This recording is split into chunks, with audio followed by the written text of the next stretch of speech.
Well, I've talked a lot about brining the turkey with salt, and so I decided to demonstrate it because I'm going to be spatchcocking the turkey. That's where you remove the back so that I can roast it completely flat.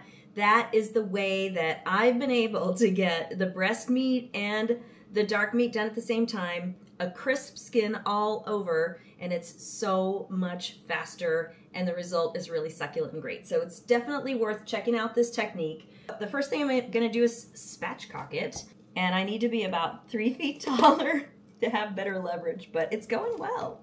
Now, why would you salt brine it?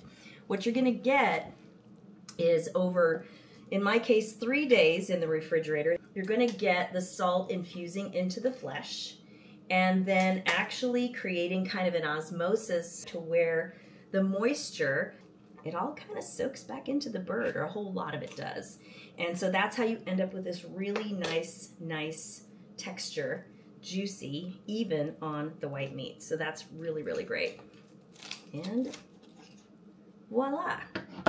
And now we're going to do the salt brine.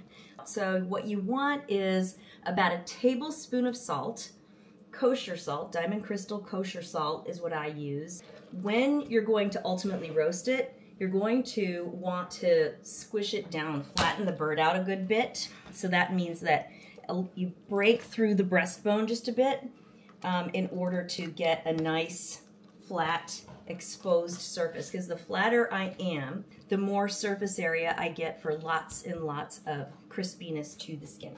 So we'll start with the top, and you're gonna get a good tablespoon's worth of salt over the breast. And you're almost kind of like just, you know, make your first snowfall of the season if you haven't already had it. Okay, and then I really want to make sure that especially all the meaty parts are covered. So like, don't skimp, especially on the big, you know, thigh areas, that top part of the leg.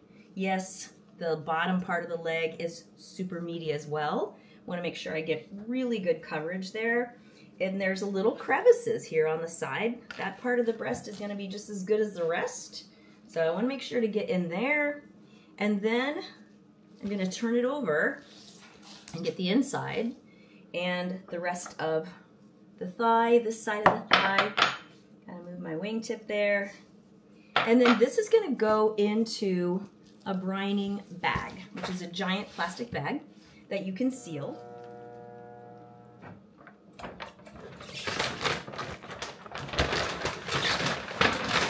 And that's it. I'm gonna seal the top, pop it on the roasting pan, and into the refrigerator it goes. And I'm pretty excited about this. So I'll go ahead and share this with you early in case you decide you want to try it. And I know you'll love the roasting result if you spatchcock it. All right, have a wonderful Thanksgiving, and I'll let you know how the results turn out. In the past, it's been great. I've got 6 years running of really, really fantastic results.